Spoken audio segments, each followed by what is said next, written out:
mi di wax ci radiation daf la wax ay cas 3 cas la wax cas décès cas incapacité juridique ak cas. bonjour salaamaaleykum j'espère que si jàmm man ça va je vais bien merci mbokk bi nee na ma temps yëpp dafay dégg ñu naan Ousmane Sonko dañ ko radié ci liste électorale yi mu may laaj ndax dëgg la mu may laaj également ne ma bu dee dëgg la est-ce que loolu tegu na ci yoon est-ce que yoon may na Ousmane Sonko ci situation bu mu nekk nii ak décision justice yi tegu ci kawam est-ce que mën nañ ci tirer conclusion ba ji radié Ousmane Sonko ci liste électorale yi est-ce que loolu tegu na ci yoon.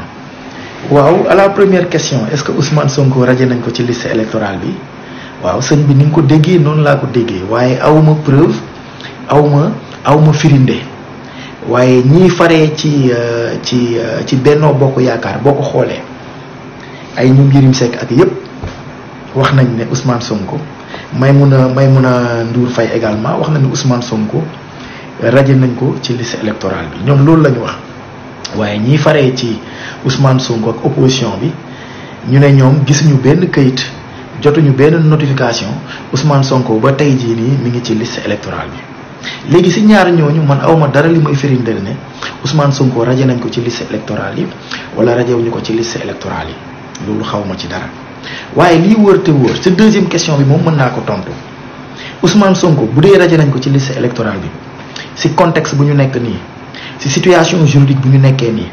si suñu texte de loi yi si code électoral si code pénal suñu constitution est-ce que Ousmane Sonko bu dee radié nañ ko ci liste électorale bi est-ce que radiation boobu c'est légal ou pas est-ce que radiation boobu dëppoo na ak yoon ou pas est-ce que radiation boobu c'est conforme avec le droit ou pas. À cette question la réponse elle est négative Ousmane Sonko fu mu toll nii bu dee radié nañ ko ci liste électorale bi cette radiation elle est illégale. lu tax ma ne dafa illégal radiation boobu bu dee am na non seulement elle est illégale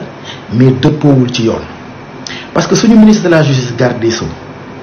déglu woon nañ ko fan yële passé ci RFI mu ne Ousmane Sonko dans l'affaire Adji Sarr la condamnation elle est définitive moo tax comme condamnation bi elle est définitive te Ousmane Sonko bañ koy àttee dañ ko juger par contumace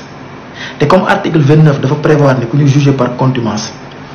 mën nañ la radié ci liste électorale yi donc Ousmane Sonko radié nañ ko ci liste électorale bi loolu mooy argumentaire ñi waa Benno Bokk Yaakaar wala suñu ministre de la justice loolu la avancé comme argumentaire mais suñu ministre de la justice foofu du ma d'accord ak moom du ma d'accord lu mu wax ne la condamnation de Ousmane Sonko dans l'affaire Adji Sarr la condamnation elle est définitive. Je suis désolé la condamnation n'est pas définitive parce que ñun lu ñuy jàngal ci yoon mooy xam nga boo xoolee yoon àtte bi dafa am ay niveau dañ lay njëkk a àtte tribunal d'accord mën nañ la àtte waat appel comme mën nga demaat cour suprême devant le juge du droit mu àtte la d'accord léegi bu ñu la àttee bu dee yow àtte bi àtte nañ la première instance àtte nañ la appel dem nga cour suprême mu àtte ko ñett yooyu yëpp boo ko defee si la ñuy wax ne la condamnation elle est définitive voilà yow ñu àtte la yoon daf la may àpp pour nga def recours pour nga def appel wala yoon may la àpp pour nga former un pourvoi former loo un pour loolu bu amee mën nañ jàpp ne la condamnation elle est définitive donc condamnation pour mu définitive dafa am ay règles soit da ngay épuiser les voies de recours soit les délais de recours délais yi dafa jeex délais yi dañ ko épuiser su boobaa la ñuy wax ne la condamnation elle est définitive. Dans l'affaire Ousmane Sonko xam nga Ousmane Sonko dañ ko àtte woon par contumace te àtte par contumace dañoo ne amul appel waaye article 307 bu code de procédure pénale dafa ne naam amul appel waaye ku ñu àtte par contumace comme Ousmane Sonko boo xoolee moom àtte bi dañ ko daan en réalité pour corruption de la jeunesse mu doon délit donc Ousmane Sonko am na prescription bu 5 ans parce que c'est un délit article 307 ne ku ñu àtte par contumace en réalité buñ ko jàppee wala mu jébbal boppam yoon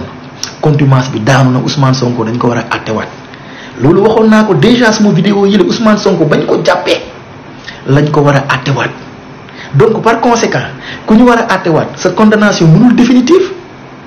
koo xam ne article 307 du code de procédure pénale ñëpp mën nañ ko lire boo demee lire ko di nga ko gis ne Ousmane Sonko en réalité bañ ko jàppee lañ ko war a àttewaat donc foofu condamnation définitive mënoo ko wax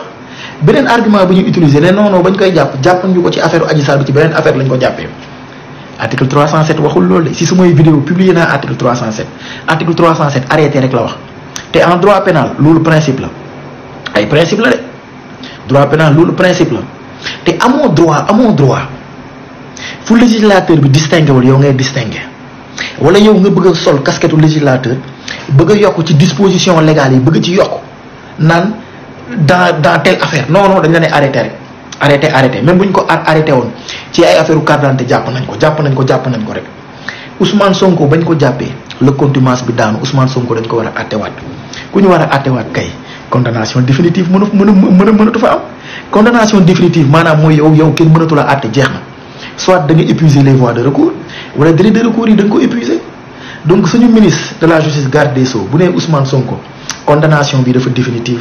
foofu moom njuumte bu rëy la condamnation Ousmane Sonko bi dans l'affaire Adji Sarr définitivul lu tax définitivul parce que article 307 moo ne Ousmane Sonko bu ñu ko jàppee dañ ko war a attewaat loolu mooy benn. ñaar même bu ñu suuxaatee ba ci biir suñu ministre de la justice ñoom article yi ñu bëgg jël di ko utiliser contre Ousmane Sonko loolu njuumte bu rëy la encore une fois waxoon naa déjà bu yàgg ne Ousmane Sonko il n'est pas concerné par les articles 29 et 30 du code électoral parce que articles yooyu en réalité ça concerne ñi nga xam ne ils ne sont pas encore inscrits sur les listes électorales comme Ousmane Sonko dañ ko inscrit déjà sur les listes électorales donc article 29 ak article 30 concerné wul Ousmane Sonko boo xoolee article 29 sax nan lay commencer danaan ne doivent pas être inscrits sur la liste électorale ne doivent pas être inscrits maanaam ñi ñu warut a inscrire sur liste électorale mais Ousmane Sonko dafa fekkoon ñu inscrire ko ba pare moo tax suma communication yi la y a quelques mois waxoon naa leen déjà ne leen juristes yi di utiliser article 29 ak 30 ci kaw Ousmane Sonko ñu ci bari ñu ngi ciy juum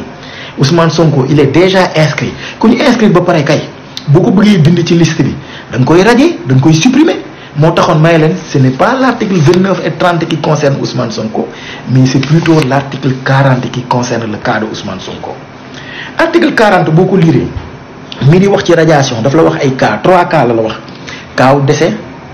kaaw incapacité juridique ak kaaw radiation d'office mais Ousmane Sonko décédé wul sa waay Ousmane Sonko amul incapacité juridique léegi nag dafa am benn partie bu article 40 boo xam ne mën na concerner Ousmane Sonko ñu lire partie boobu ñu ne la procédure de radiation d'office a principalement lieu lors de la période de consolidation du fichier après la publication des listes provisoires issues de la révision. Il est mis en œuvre par les autorités administratives compétentes et le service de gestion du fichier général des électeurs. Elle est initiée pour l'électeur dont le décès est dûment prouvé par un certificat de décès. Ousmane Sonko décédé dont la contestation de l'inscription est avérée. Ousmane Sonko amul benn contestation bu avérée fii qui a perdu son statut d'électeur inscrit suite à une décision de justice. Ma répéter, qui a perdu son statut d'électeur inscrit suite à une décision de justice. bii mën na concerner Ousmane Sonko waaye luy problème bi mooy Ousmane Sonko amagul décision de justice boo xam ne en réalité da koy dindi ci liste yi parce que boo xoolee article 35 bu code pénal dafay wax clairement ne gis nga nit balaa moo perte ses droits civiques et politiques maanaam nit en réalité balaa ñoo nangu sañ-sañoom voter wala sañ-sañoom nekk candidat à des élections fokk mu am décision de justice bu koy wax expressément te amagul décision de justice buy wax expressément ne Ousmane Sonko bii daan nañ ko tel ci at waaye en dehors d'an yooyu am na peine complémentaire buy ñëw ne Ousmane Sonko en dehors d'an yii nii man monsieur le juge nangu naa sa droit de vote maanaam doo voter benn ñaar nangu naa sa droit nga candidater à des élections loolu amagul donc par conséquent bu dee loolu noonu yëpp amagul Ousmane Sonko noo koy radiation bi foo koy teg radiation bi su boobaa bu dee radiation am na radiation bi teguwul ci yoon ci respecté wul yoon parce que yoon dafa wax lu leer nañ donc article 40 ci boppam ñoom bu ñu bëggee bàyyi sa article 29 ñëw ci article 40 même article 40 bi